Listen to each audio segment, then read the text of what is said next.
Hai, ketemu lagi sama aku Oka. Aku berhubung chapter 20 itu pendek, jadi aku bakal lanjut lagi baca chapter 21. Let's go. Harry Potter dan Tawanan Azkaban. Chapter 21, Rahasia Hermione. Wait a minute. Nyangkut. Mic-nya nyangkut. Oke. Rahasia Hermione.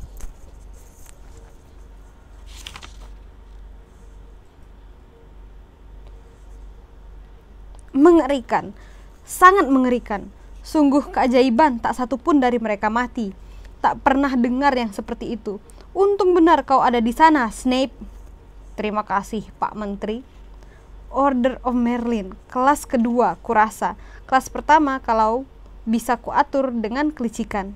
Terima kasih banyak, Pak Menteri. Lukamu parah juga, kerjaan Black ya. Sebetulnya Potter, Weasley, dan Granger, Pak Menteri. Masa? Black telah menyihir mereka. Saya langsung menyadarinya. Mantra Confidus. Kalau dilihat dari tingkah mereka rupanya berpikir ada kemungkinan Black tak bersalah. Mereka tak bisa dipersalahkan. Meskipun demikian, campur tangan mereka bisa saja memberi kesempatan Black lolos. Jelas mereka mengira bisa menangkap Black dengan bertiga saja. Mereka sudah terlalu sering dibiarkan sebelum ini. Saya khawatir itu membuat mereka menilai tinggi diri mereka sendiri. Dan tentu saja, Potter selalu diberi banyak sekali kelonggaran oleh kepala sekolah. Snape, Harry Potter, kau tahu sendiri, kita semua jadi sedikit lunak kalau berhadapan dengan dia. Tetapi, baikkah baginya kalau diberi begitu banyak perlakuan khusus? Saya sendiri berusaha memperlakukannya seperti murid-murid lainnya. Dan murid-murid lain akan diskors, paling tidak, karena membawa teman-temannya ke dalam bahaya besar seperti itu. Bayangkan, Pak Menteri, melanggar semua peraturan sekolah, padahal segala hal dilakukan untuk melindunginya. Meninggalkan sekolah malam hari, bergaul dengan manusia serigala dan pembunuh, dan saya punya alasan untuk percaya dia selama ini mengunjungi Hogsmeade secara ilegal juga. Wah, kita lihat nanti, Snape. Kita lihat nanti. Anak itu jelas telah bertindak bodoh. Harry berbaring dengan mata terpejam rapat. Dia merasa sangat pusing. Kata-kata yang didengarnya serasa merambat pelan sekali dari telinga ke otaknya, sehingga sulit untuk dipahami. Kakinya terasa seberat timah. Pelupuk matanya terlalu berat untuk dibuka. Dia ingin berbaring di sini, di tempat tidur yang nyaman untuk selamanya. Yang paling membuatku heran adalah sikap para Dementor. Kau sungguh tak tahu kenapa mereka mundur, Snape? Tidak, Pak Menteri. Saat saya sadar, mereka sudah kembali menuju posisi masing-masing di jalan masuk. Luar biasa. Meskipun demikian, Black dan Harry dan anak perempuan itu semua pingsan waktu saya tiba di tempat yang sama. Begitu saya tiba di tempat mereka, saya ikat dan sumbat mulut Black tentu saja. Saya menyihir tandu-tandu dan langsung membawa mereka semua ke kastil. Berhenti sejenak, otak Harry rasanya bergerak sedikit lebih cepat, dan dengan begitu, Harry merasakan sensasi tak nyaman di dasar perutnya. Dia membuka mata. Segalanya agak samar, ada yang telah mencopot kacamatanya. Dia berbaring dalam sal rumah sakit yang gelap.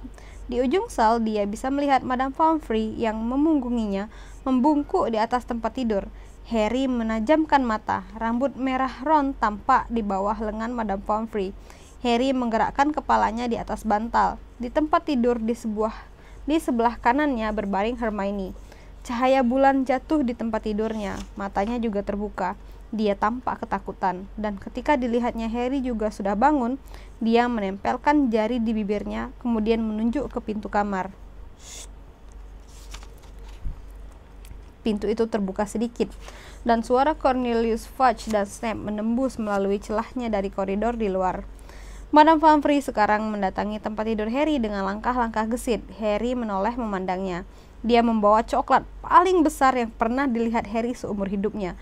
Kelihatannya seperti bongkahan batu besar. Kau sudah bangun, katanya. Diletakkannya coklat yang dibawanya di atas meja tempat tidur Harry dan mulai dipecahkannya dengan palu kecil. Bagaimana, Ron?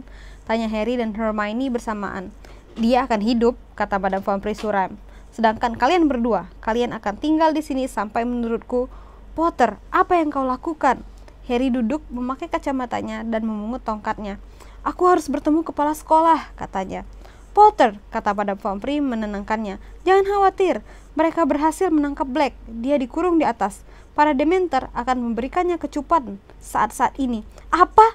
Harry melompat turun dari tempat tidur. Hermione juga. Tetapi teriakannya telah terdengar di koridor di luar. Detik berikutnya, Cornelius, Fudge, dan Snape memasuki sel. Harry, ada apa? Tanya Fudge tampak gelisah. Kau seharusnya di tempat tidur. Apa dia sudah makan coklat? Dia menanyai Madame Pomfrey dengan cemas. Pak Menteri, dengar, kata Harry. Sirius Black tidak bersalah. Peter Pettigrew memasukkan kematiannya sendiri. Kami melihatnya malam ini.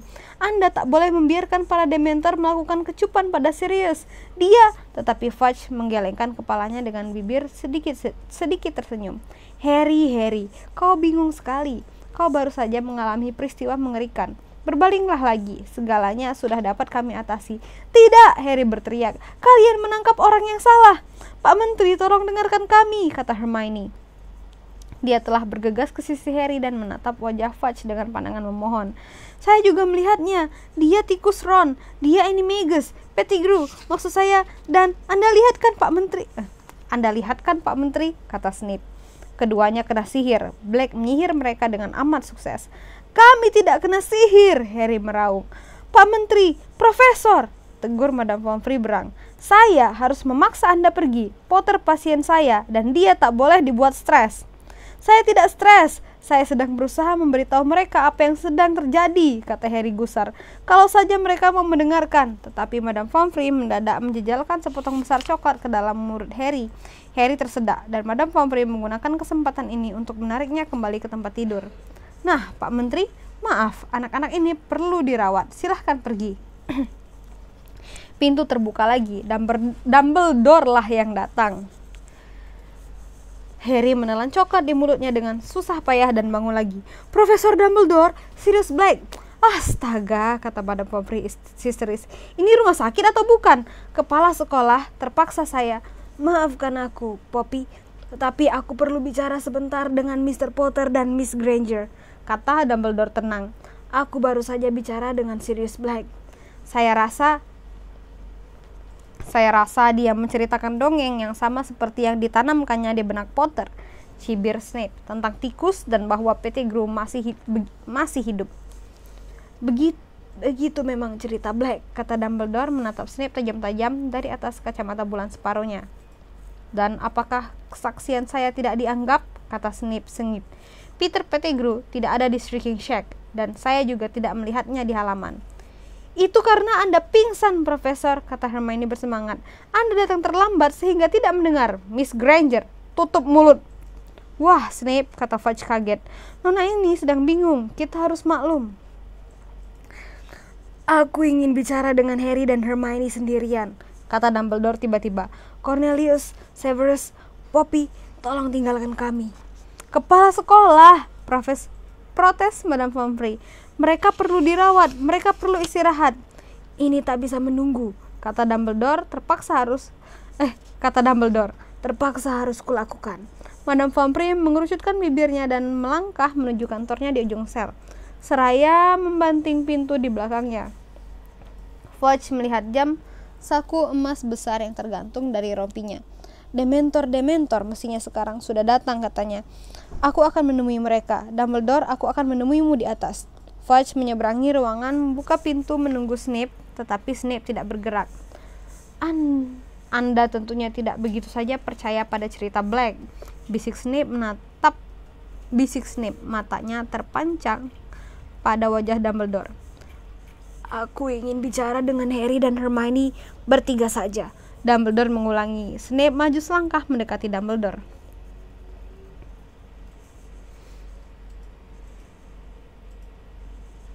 Sirius Black telah memperlihatkan bahwa dia bisa melakukan pembunuhan pada usia 16 tahun, desahnya. Anda belum melupakan itu kan, kepala sekolah? Anda belum melupakan bahwa dia pernah mencoba membunuhku? Ingatanku masih baik, Severus, kata Dumbledore tenang. Snape berputar pada tumitnya dan melangkah ke pintu yang masih dipegangi Fudge. Pintu itu menutup di belakang mereka dan Dumbledore berpaling kepada Harry dan Hermione. Mereka berdua bicara pada saat bersamaan. Profesor, Black tidak berbohong. Kami melihat Pettigrew. Dia kabur ketika Profesor Lupin berubah menjadi serigala. Dia tikus. Kaki depan Pettigrew, maksud saya jarinya, dia memotongnya. Pettigrew lah yang menyerang Ron, bukan Sirius. Tetapi Dumbledore mengangkat tangan untuk membendung banjir penjelasan itu. Sekarang giliran kalianlah untuk mendengarkan, dan kumohon kalian tidak menyalaku, karena waktunya sempit sekali, katanya serius. Tak ada setitik pun bukti untuk mendukung cerita Black, kecuali kata-kata kalian, dan perkataan dua penyihir berusia 13 tahun tidak akan meyakinkan siapapun. Saksi mata satu jalan penuh bersumpah mereka melihat Sirius membunuh Pettigrew. Aku sendiri dulu memberi kesaksian kepada kementerian bahwa Siriuslah penjaga rahasia keluarga Potter. Profesor Lupin bisa memberitahu Anda, kata Harry, tak bisa menahan diri. Profesor Lupin saat ini berada jauh di tengah hutan, tak bisa memberitahukan apapun kepada siapapun. Pada saat dia berubah menjadi manusia lagi, sudah terlambat. Nasib Sirius sudah lebih parah daripada mati. Bisa kutambahkan bahwa manusia serigala sangat tidak dipercaya oleh sebagian besar kaum kita, sehingga kesaksian Lupin akan berarti sedikit sekali, dan fakta bahwa dia dan Sirius sahabat lama. Tapi, dengarkan aku Harry, sudah sangat terlambat. Kau mengerti? Kau harus menyadari bahwa versi Profesor Snape tentang kejadian-kejadian ini jauh lebih meyakinkan daripada versi kalian. Dia membenci Sirius, kata Hermione putus asa, hanya karena lelucon konyol yang dilakukan Sirius terhadapnya. Sirius tidak bersikap seperti orang yang tak bersalah. Penyerangan terhadap si Nyonya Gemuk, memasuki menara Gryffindor dengan membawa pisau, tanpa Pettigrew, hidup atau mati, kita tak punya kesempatan untuk membalikan vonis terhadap Sirius. Tetapi Anda mempercayai kami. Ya, aku percaya, kata Dumbledore serius. Tetapi aku tak punya kekuasaan untuk membuat orang lain melihat yang sebenarnya, atau untuk mengesampingkan menteri sihir. Harry menatap wajah muram itu dan merasa seakan lantai di bawahnya membuka menelannya. Dia sudah terbiasa beranggapan Dumbledore bisa menyelesaikan segalanya. Dia telah berharap Dumbledore bisa menciptakan solusi ajaib, tetapi ternyata harapan terakhir mereka telah lenyap. Yang kita perlukan, kata Dumbledore perlahan, dan matanya yang biru terang berpindah dari Harry ke Hermione, adalah lebih banyak waktu. Tapi mendadak Hermione berhenti dan kemudian matanya menjadi sangat bulat. Sekarang dengarkan baik-baik, kata Dumbledore bicara amat pelan dan amat jelas. Sirius Black dikurung di dalam kantor Profesor Flitwick di lantai 7, jendela ke-13 dari sebelah kanan menara barat. Jika semua berjalan lancar, kalian akan bisa menyelamatkan lebih dari satu nyawa tak bersalah malam ini. Tetapi, kalian berdua ingat ini, kalian tak boleh terlihat. Miss Granger, kau tahu peraturannya. Kau tahu apa taruhannya. Jangan sampai kalian kelihatan. Harry sama sekali tak mengerti apa yang dibicarakannya. Dumbledore sudah berbalik dan menoleh kepada mereka ketika mencapai pintu. Aku akan mengunci kalian berdua sekarang. Dia melihat arlojinya. 5 menit sebelum tengah malam. Miss Granger, 3 kali putaran sudah cukup. Semoga berhasil. Semoga berhasil, Harry mengulangi ketika pintu menutup di belakang Dumbledore. 3 putaran? Ngomong apa sih dia? Apa yang harus kita lakukan? Tapi Hermione sibuk merogoh leher jubahnya, menarik dari bawahnya rantai emas yang sangat halus dan sangat panjang. Harry, sini, katanya mendesak. Cepat! Harry mendatanginya dengan amat bingung. Hermione mengelurkan rantainya. Harry melihat jam pasir kecil mungil berkilauan tergantung di rantai itu. Sini! Hermione telah mengalungkan rantai itu ke leher Harry juga. Siap, katanya menahan nafas. Apa yang kita lakukan? Tanya Harry bingung. Bingung bukan main. Hermione memutar jam pasir itu 3 kali. Kegelapan menyusut. Harry merasa dia sedang terbang mundur cepat sekali. Bayangan samar warna dan bentuk-bentuk meleset melewatinya. Telinganya berdentum-dentum. Dia mencoba berteriak tetapi tak bisa mendengar suaranya sendiri.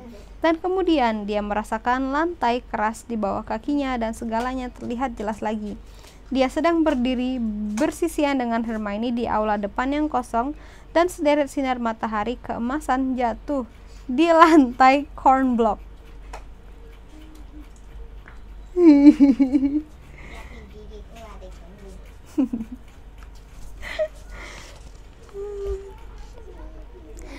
Oh, di lantai cornblock di depan pintu dengan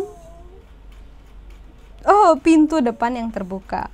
Harry memandang Hermione dengan bingung. Rantai jam pasir itu serasa mengiris lehernya. Hermione, apa? Kesini. Hermione menyambar dengan Harry dan menariknya menyeberangi aula menuju ke pintu lemari sapu. Dibukanya pintu, didorongnya Harry ke tengah ember-ember dan pel. Dia sendiri ikut masuk, lalu membanting pintu di belakang mereka. Apa? Bagaimana? Hermione, apa yang terjadi? Kita telah mundur, Hermione berbisik, mengangkat rantai dari leher Harry dalam kegelapan. Mundur 3 jam. Harry mencari kakinya dan mencubitnya keras-keras. Sakit sekali, jadi tak mungkin dia mimpi ajaib. Tapi, shh, dengar. Ada yang datang. Kurasa mungkin itu kita. Hermione menempelkan telinganya ke pintu lemari. Langkah-langkah menyeberangi aula. Ya, kurasa itu kita. Aku mau pergi ke pondok Hagrid. Apa maksudmu? Bisik Harry. Bahwa kita di sini, di dalam lemari ini, sekaligus kita juga berada di luar sana. Ya, kata Hermione, telinganya masih menempel di pintu lemari. Aku yakin itu kita. Kedengarannya tak lebih dari 3 orang, dan kita berjalan pelan-pelan karena kita di bawah selubung jubah gaib. Hermione berhenti, masih mendengarkan dengan teliti. Kita sedang menuruni undakan depan. Hermione duduk di atas ember yang terbalik, tampak sangat cemas. Harry menginginkan jawaban untuk beberapa pertanyaan. Dari mana kau dapat jam pasir itu? Ini namanya pembalik waktu, time turner, bisik Hermione. Dan aku mendapatkannya dari Profesor McGonagall pada hari pertama kita kembali ke sini.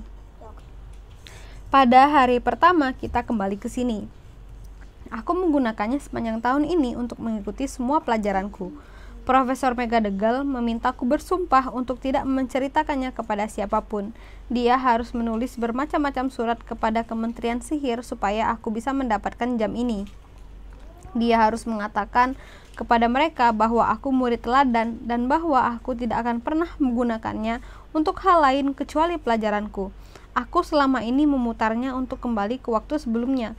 Begitulah caranya aku bisa mengikuti beberapa pelajaran pada waktu yang sama. Tapi Harry, aku tak mengerti apa yang diinginkan Dumbledore. Dia ingin kita melakukan apa? Kenapa dia menyuruh kita mundur 3 jam? Bagaimana ini bisa membantu Sirius? Harry memandang wajah Hermione yang remang-remang. Pasti ada sesuatu yang terjadi sekitar saat ini yang dia ingin kita ubah, katanya perlahan. Apa yang terjadi? Kita berjalan ke pondok Hagrid 3 jam yang lalu.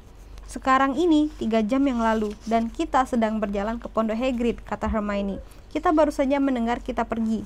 Harry mengernyit. Dia mengerahkan seluruh otaknya untuk berkonsentrasi. Dumbledore tadi bilang kita bisa menyelamatkan lebih dari 1 nyawa tak bersalah. Dan tiba-tiba saja dia paham. Hermione, kita akan menyelamatkan Buckbeak. Tapi bagaimana itu bisa membantu Sirius? Dumbledore mengatakan. Dia tadi memberitahu kita di mana jendelanya. Jendela kantor Flitwick, tempat mereka mengurung Sirius. Kita harus menerbangkan Buckbeak ke jendela itu dan menyelamatkannya. Sirius bisa kabur dengan naik Buckbeak. Mereka bisa kabur bersama-sama. Di bawah cahaya remang-remang, Harry melihat kengerian di wajah Hermione. Kalau kita berhasil melakukannya tanpa dilihat orang, itu akan merupakan keajaiban. Ya, kita harus coba kan, kata Harry. Dia bangkit dan menempelkan telinganya ke pintu. Kedengarannya tak ada orang. Ayo kita pergi. Harry mendorong pintu lemari sampai terbuka. Aula depan kosong. Secepat dan sepelan mungkin mereka keluar dari lemari dan bergegas menuruni undakan. Bayangan-bayangan sudah mulai memanjang. Puncak-puncak pepohonan di hutan terlarang sekali lagi bersalut emas berkilau. Kalau ada yang melihat keluar dari jendela, kata Hermione tercekik seraya menatap kastil di belakang mereka. Kita lari saja, kata Harry mantap. Langsung ke hutan terlarang, oke? Kita harus bersembunyi di belakang pohon atau apa dan berjaga.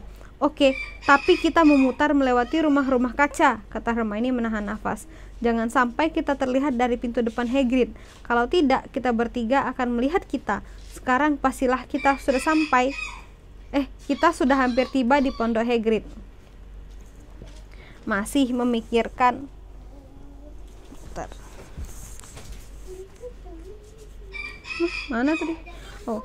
Masih memikirkan apa yang dimaksud Hermione, Harry berlari. Hermione di belakangnya. Mereka melesat menyeberangi kebun sayur menuju ke rumah kaca, berhenti sejenak di belakangnya, kemudian berlari lagi secepat mungkin menghindari dedalu perkasa, melesat ke dalam lindungan hutan terlarang. Aman dalam keremangan pohon, Harry berbalik menatap beberapa detik kemudian Hermione tiba di sebelahnya terengah-engah.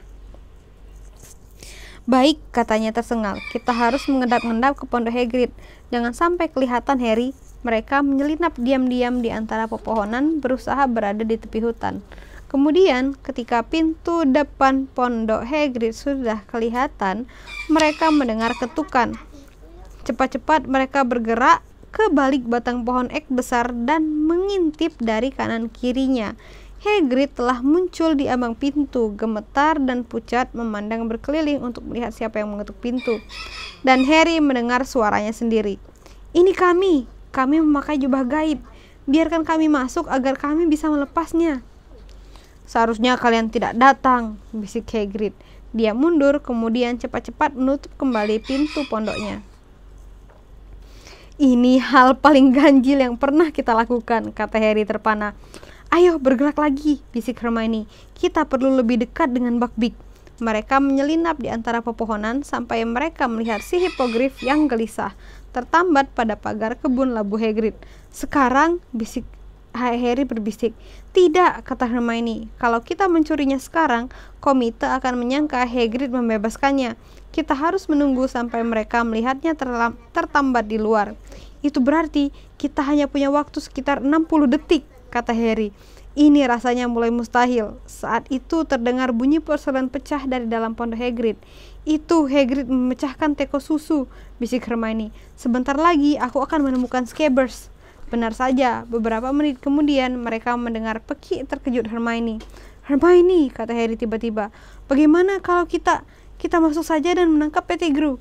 Tidak, kata Hermione dalam bisikan ngeri. Tidakkah kamu mengerti? Kita melanggar salah satu hukum sihir yang paling penting. Tak seorang pun boleh mengubah waktu. Tak seorang pun. Kau sudah dengar Dumbledore. Kalau sampai kita kelihatan, kita cuma akan dilihat oleh kita sendiri dan Hagrid. Harry, menurutmu apa yang akan kau lakukan kalau kau melihat dirimu tiba-tiba masuk ke dalam pondok Hagrid? Kata Hermione. Aku akan mengira aku sudah gila, kata Harry. Atau aku akan mengira ada sihir hitam yang berlangsung. Persis, kau tak akan mengerti. Kau mungkin malah akan menyerang dirimu sendiri. Tidakkah kau mengerti? Profesor McGonagall menceritakan hal-hal sangat mengerikan yang terjadi ketika penyihir main-main dengan waktu. Banyak di antara mereka berakhir dengan membunuh masa lalu atau masa depan mereka sendiri secara tak sengaja. Oke, kata Harry. Itu cuma ide saja, kupikir. Tetapi Hermione menyodoknya dan menunjuk ke arah kastil. Harry menggerakkan kepalanya beberapa senti agar bisa melihat lebih jelas pintu depan kastil di kejauhan. Dumbledore, Fudge, anggota komite yang tua, dan McNair si Algojo sedang menuruni undakan. Sebentar lagi kita akan keluar, desah Hermione. Benar saja, saat kemudian pintu belakang pondok Hagrid terbuka, dan Harry melihat dirinya, Ron, dan Hermione berjalan keluar bersama Hagrid. Sungguh sensasi paling ganjil yang pernah dirasakannya. Seumur hidup berdiri di balik pohon dan memandang dirinya sendiri berada di kebun labu. Tak apa-apa, Biki, tak apa-apa, kata Hagrid kepada Buckbeak. Kemudian dia menoleh kepada Harry, Ron, dan Hermione. Ayo pergilah. Hagrid, kami tak bisa. Kami akan menceritakan kepada mereka apa yang sebenarnya terjadi. Mereka tak boleh membunuhnya. Pergilah. Keadaan sudah cukup buruk tanpa kalian harus mendapat kesulitan. Harry mengawasi Hermione yang di kebun labu menyelubungkan jubah gaib ke atas dirinya dan Ron.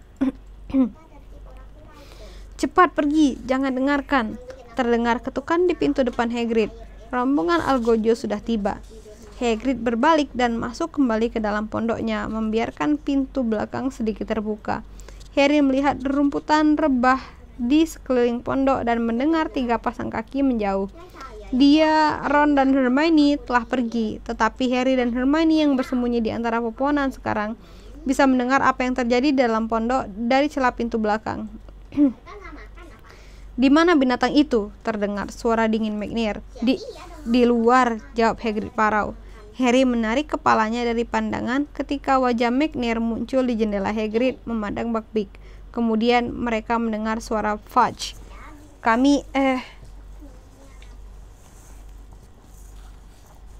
harus membacakan pengumuman resmi pelaksanaan hukuman ini, Hagrid. Aku akan cepat, dan kemudian kau dan McNair harus menandatangani. McNair, kau juga harus mendengarkan. Ini prosedur.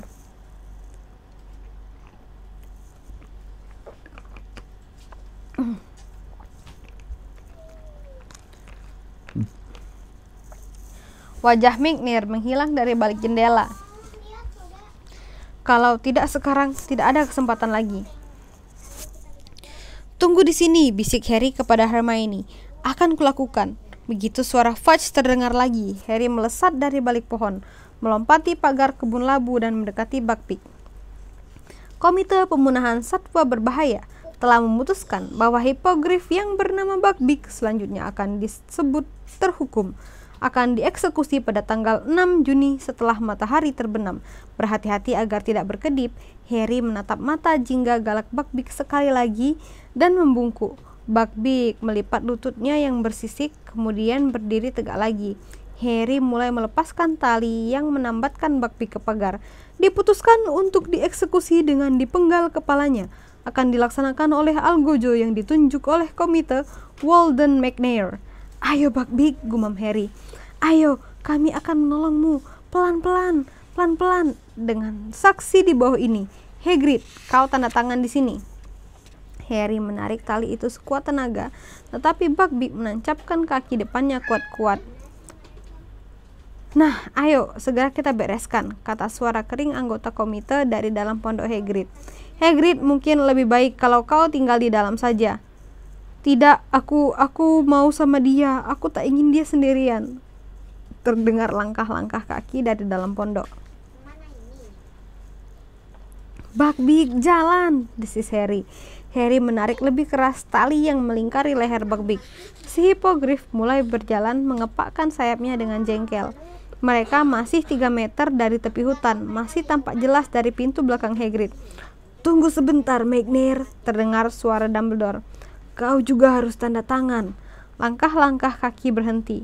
Harry menghela tali Buckbeak. Si hipogrif mengatupkan paruhnya dan berjalan lebih cepat. Wajah pucat Hermione muncul dari balik sebatang pohon. Harry, cepat, mulutnya berkata tanpa suara. Harry masih mendengar suara Dumbledore bicara dari dalam pondok. Harry menarik tali sekali lagi. Buckbeak dengan enggan berderap cepat. Mereka telah tiba di pepohonan. Cepat, cepat! Rintih Hermione melesat dari balik pohon, ikut menarik tali untuk membuat Buckbeak bergerak lebih cepat. Harry menoleh ke belakang. Mereka sekarang sudah terhalang dari pandangan. Mereka sama sekali tak bisa melihat kebun Hagrid. Berhenti! Harry berbisik kepada Hermione. Mereka bisa mendengar kita. Pintu belakang pondok Hagrid terbuka. Dengan bunyi keras, Harry, Hermione, dan Buckbeak berdiri diam. Bahkan si hipogrif tampaknya ikut mendengarkan dengan penuh perhatian. Hening, kemudian, "Di mana dia?" kata suara kering anggota komite. "Di mana binatang itu?" "Tadi ditempatkan di sini," kata si Algojo berang. "Aku melihatnya di sini. Ini." "Sungguh aneh," kata Dumbledore. Ada nada geli di dalam suaranya. "Biki," panggil Hagrid parau. Terdengar bunyi desir dan dentum kapak. Rupanya si Algojo mengayunkan kapaknya ke pagar saking marahnya. Dan kemudian terdengar lolongan, dan kali ini mereka bisa mendengar ucapan Hagrid di antara isaknya. "Pergi, pergi, si paru kecil telah pergi. Pasti dia tarik talinya sampai lepas. Biki, kau anak pintar." Buckbeak mulai meregang talinya, berusaha kembali pada Hagrid. Harry dan Hermione mengetatkan pegangan mereka dan menancapkan tumit ke tanah untuk menahannya. Ada yang melepas talinya, kata si Algojo geram. Kita harus memeriksa kebun, hutan terlarang. McNair, kalau Buckbeak benar-benar telah dicuri, apakah kau mengira pencurinya akan membawanya pergi dengan berjalan kaki? Kata Dumbledore, masih terdengar geli. Cari di angkasa kalau kau mau. Hagrid, aku ingin minum secangkir teh atau segelas brandy. Tentu, Profesor, kata Hagrid yang kedengarannya lemas saking senangnya. Masuklah, masuklah. Harry dan Hermione mendengarkan dengan waspada. Mereka mendengar langkah-langkah kaki. Makian pelan si Algojo membanting pintu dan kemudian hening lagi. Sekarang bagaimana? Bisik Harry memandang berkeliling. Now what? Kayak keinget meme Finding Nemo aku. Sekarang bagaimana? Kita harus sembunyi di sini, kata Hermione yang tampak sangat terguncang. Kita perlu menunggu sampai mereka kembali ke kastil. Kemudian kita menunggu sampai aman untuk menerbangkan Buckbeak ke jendela Sirius. Dia baru akan ada di sana 2 jam lagi. Oh, ini akan sulit sekali. Hermione menoleh dengan cemas. Memandang ke dalam hutan yang gelap, matahari sudah mulai terbenam.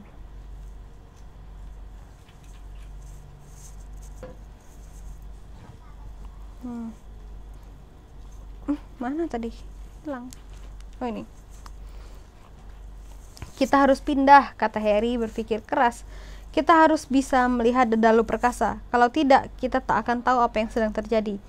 Oke, kata Hermione memegang tali Buckbeak yang dengan lebih erat. Tapi kita jangan sampai kelihatan, Harry. Ingat, mereka bergerak menyusur tepi hutan, sementara kegelapan turun menyelimuti mereka, sampai mereka tersembunyi di balik gerombolan pepohonan dari mana mereka bisa melihat dedalu perkasa. Itu Ron, kata Harry tiba-tiba.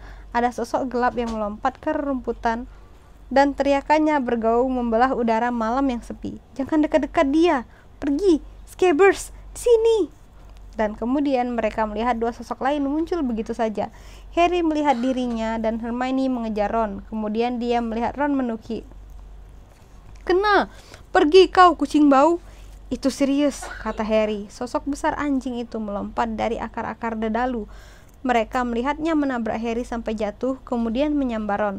Tampak lebih mengerikan dari sini ya, kata Harry mengawasi si anjing menyeret Ron ke akar dedalu. Ach, lihat, aku baru saja dihajar pohon itu. Kau juga, ini sungguh aneh. Dedalu perkasa berderak-derak dan melecut-lecutkan dahan-dahannya yang rendah. Mereka bisa melihat mereka sendiri berlarian ke sana kemari, berusaha mencapai batang pohon, dan kemudian pohon itu diam. Itu Crookshanks yang menekan tonjolan, kata Hermione. Dan kita maju, gumam Harry. Kita masuk. Begitu mereka lenyap, pohon itu mulai bergerak lagi. Beberapa detik kemudian, mereka mendengar langkah-langkah yang cukup dekat. Dumbledore, McNair, Fudge, dan si tua anggota komite berjalan kembali ke kastil. Tepat sehabis kita menghilang ke dalam lorong, kata Hermione. Kalau saja Dumbledore ikut masuk bersama kita. McNair dan Fudge akan ikut juga, kata Harry getir. Aku berani taruhan apa saja. Fudge akan menyuruh McNair membunuh Sirius di tempat. Mereka mengawasi keempat laki-laki itu menaiki undakan kastil dan lenyap dari pandangan. Sementara beberapa menit halaman depan kastil kosong, kemudian, ini dia, Lupin datang, kata Harry. Ketika mereka melihat ada sosok lain bergegas menuruni undakan lalu berlari menuju dedalu perkasa. Ya, Guba. Satu Bumi ya. Bukan. Bumi ya. Kita panggil Ira. Ira. Ya. Daripada itu. Mereka mengawasi Lupin menyambar sepotong dahan patah dari tanah dan menekan tonjolan di batang pohon. Pohon berhenti melawan dan Lupin juga menghilang ke dalam lubang di akarnya. Kalau saja dia menyambar jubah gaib, kata Harry. Jubah itu tergeletak begitu saja di sana. Harry menoleh kepada Hermione. Kalau aku berlari keluar sekarang dan mengambilnya, Snape tak akan bisa mengambilnya dan... Harry, kita tak boleh kelihatan. Bagaimana kau bisa tahan? Harry bertanya tajam kepada Hermione. Cuma berdiri di sini dan menyaksikan semuanya terjadi. Dia ragu-ragu. Aku akan mengambil jubah itu. Harry, jangan! Hermione menyambar bagian belakang jubah Harry tepat pada waktunya. Saat itu mereka mendengar nyanyian. Hagrid berjalan ke kastil bernyanyi sekeras suaranya. Langkahnya sedikit oleng, tangannya mengayun-ngayunkan botol besar. "Lihat," bisik Hermione. "Lihat apa yang terjadi. Kita tak boleh kelihatan. Jangan, Buckbeak." Si Hippogriff dengan liar berusaha melepaskan diri untuk mendekati Hagrid. Harry ikut menyambar talinya, berusaha sekuat tenaga menahan Buckbeak. Mereka melihat Hagrid terhuyung-huyung menuju kastil. Dia menghilang. Buckbeak berhenti berjuang untuk melepaskan diri. Kepalanya menunduk sedih. Tak sampai 2 menit kemudian, pintu kastil terbuka lagi dan Snape menerobos keluar berlari menuju dedalu perkasa. Tinju Harry mengepal sementara mereka melihat Snape berhenti di dekat pohon, memandang berkeliling. Dia menyambar jubah gaib dan mengangkatnya. "Lepaskan tangan kotormu dari jubah itu," bentak Harry dalam bisikan. "Shh!" Snape menyambar dahan yang tadi digunakan Lupin untuk membekukan pohon, menekan tonjolannya dan menghilang dari pandangan begitu dia memakai jubah gaib. "Jadi begitulah," kata Hermione. "Kita semua di bawah sana, dan sekarang kita tinggal menunggu sampai kita naik lagi." Hermione mengambil ujung tali Buckbeak dan mengikatnya erat-erat di sekeliling pohon terdekat. Kemudian duduk di tanah kering memeluk lutut. "Harry, ada yang tak kumengerti. Kenapa Dementor-Dementor tidak menangkap Sirius? Aku ingat mereka datang dan kemudian kupikir aku pingsan. Ada banyak sekali Dementor." Harry ikut duduk. Dia menjelaskan apa yang telah dilihatnya. Betapa ketika Dementor terdekat telah mendekatkan mulutnya ke mulut Harry, ada makhluk perak besar berderap menyeberangi danau dan memaksa para Dementor mundur. "Tapi apa itu? Cuma ada satu kemungkinan yang bisa membuat Dementor pergi," kata Harry. "Patronus yang sebenarnya, yang kuat." "Tapi siapa yang menyihirnya?" Harry tak bisa berkata apa-apa. Dia teringat pada orang yang dilihatnya di seberang danau. Menurut pendapatnya, dia mungkin tahu siapa orang itu. Tapi bagaimana itu mungkin? "Apakah kau tidak melihat seperti apa dia?" tanya Hermione bersemangat. "Apakah dia salah satu dari guru kita?" "Bukan," kata Harry. "Dia bukan guru. Tapi pasti dia penyihir yang hebat sekali, sampai bisa mengusir semua Dementor. Kalau Patronus itu berkilau begitu terang, apakah sinarnya tidak meneranginya? Bisakah kau melihatnya?" "Ya, aku melihatnya," kata Harry perlahan, "tetapi mungkin aku membayangkannya. Aku tidak berpikir dengan jernih. Aku langsung pingsan sesudahnya." "Menurutmu siapa dia?" "Kurasa," Harry menelan ludah karena tahu betapa ganjilnya apa yang dikatakannya ini. "Kupikir dia ayahku." Harry mengerling. Hermione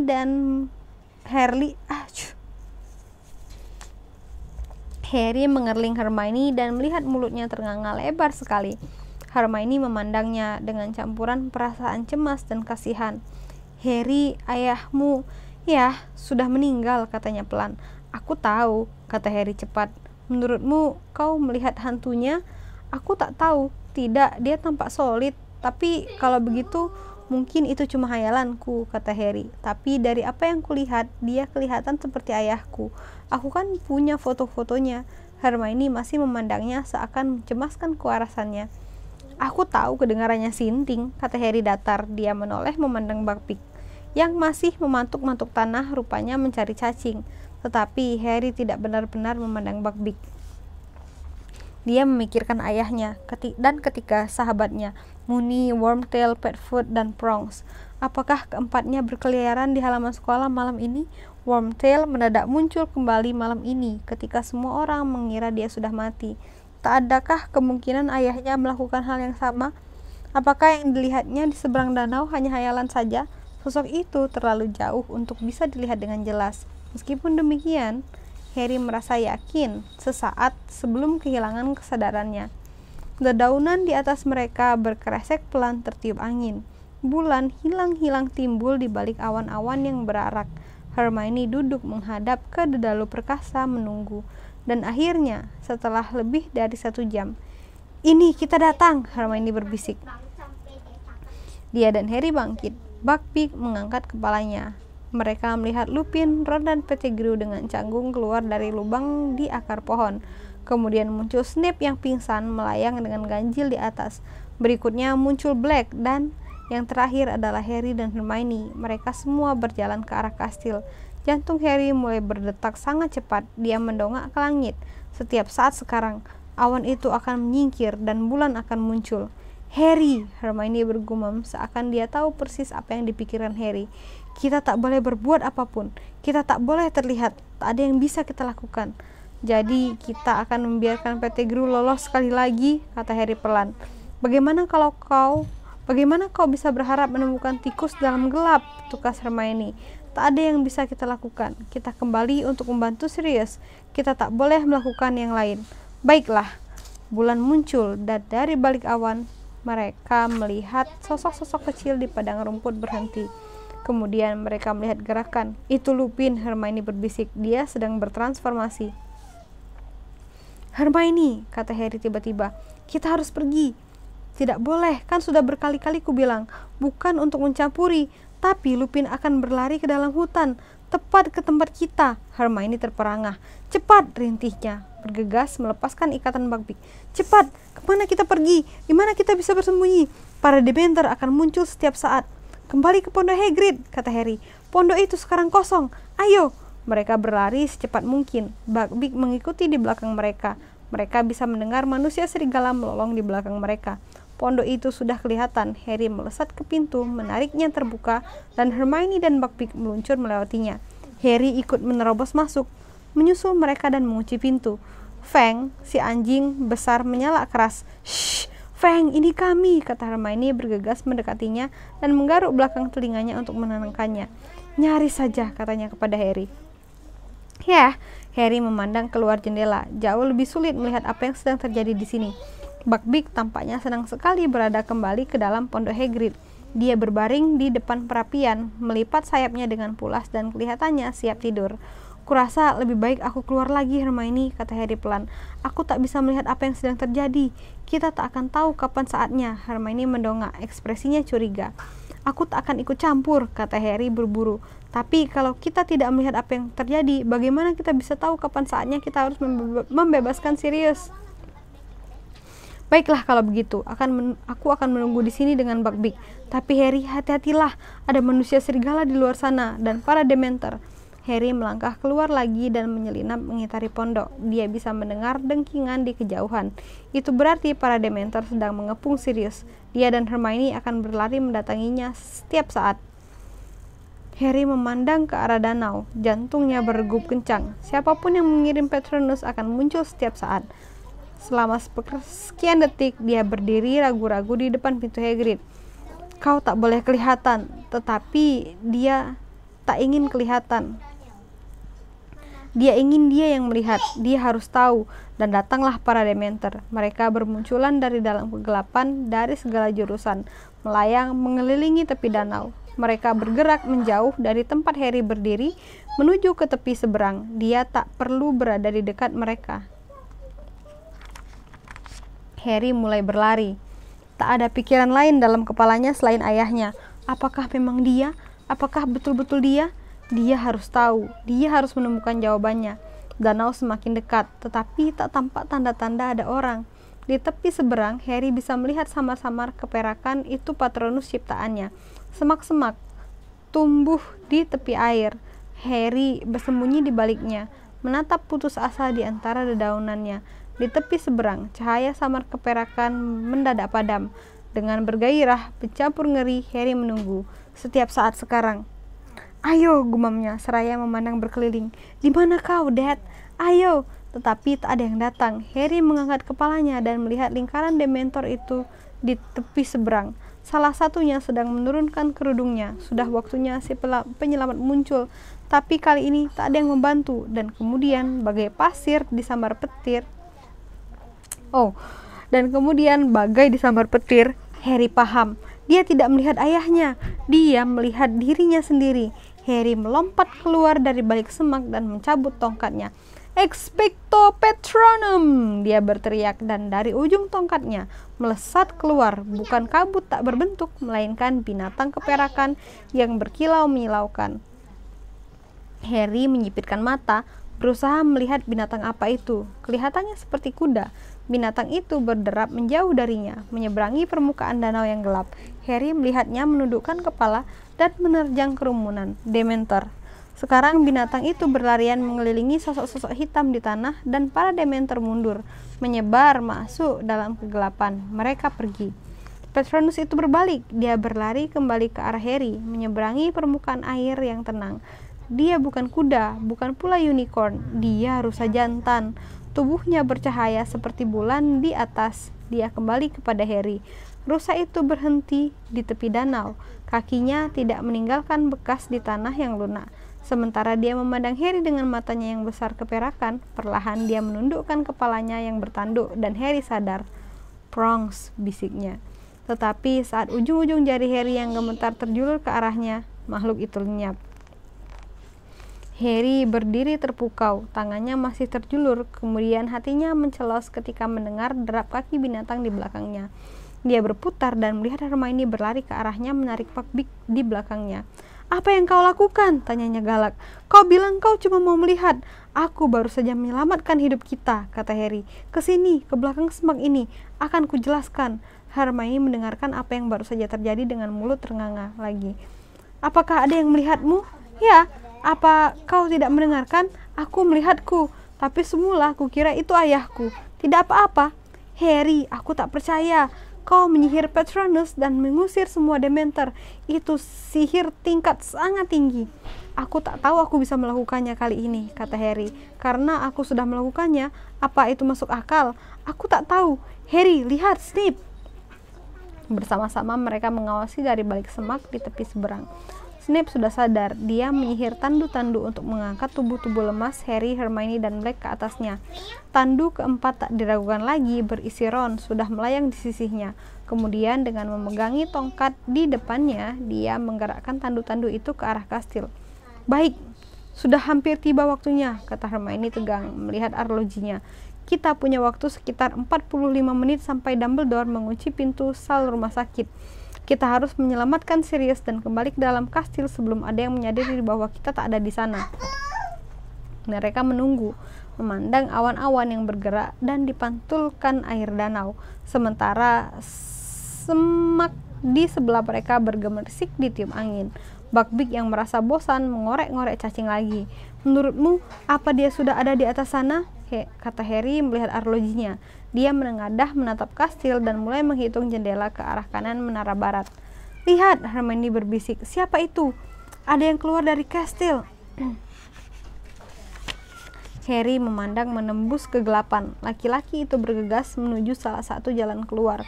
Ada yang berkilat di ikat pinggangnya. "McNair," kata Harry, "si Algojo. Dia pergi menjemput para Dementor. Sekaranglah waktunya, Hermione." Hermione meletakkan tangannya di punggung Buckbeak dan Harry membantu mendorongnya ke atas. Kemudian dia meletakkan kakinya di salah satu cabang rendah semak dan memanjat ke depan Hermione. Dia melingkarkan kembali tali Buckbeak ke lehernya dan mengikatkannya ke sisi leher satunya seperti tali kekang. "Siap," bisiknya kepada Hermione. "Sebaiknya kau berpegangan kepadaku." Harry menekankan sisi tubuh Buckbeak dengan tumitnya. Buckbeak melesat tinggi ke angkasa. Harry mengapit panggulnya dengan lututnya, merasakan sayap Buckbeak yang besar mengepak dengan kuat di bawah mereka. Hermione memeluk pinggang Harry dengan erat. Harry bisa mendengarnya bergumam, "Oh tidak, aku tak suka ini. Aku benar-benar tak suka." Harry mendesak Buckbeak maju. Mereka terbang tanpa suara menuju lantai atas kastil. Harry menarik tali di sisi kiri dan Buckbeak berbelok. Harry berusaha menghitung jendela-jendela yang dilintasinya. "Wow," katanya menarik tali ke belakang sekuat tenaga. Buckbeak melambat dan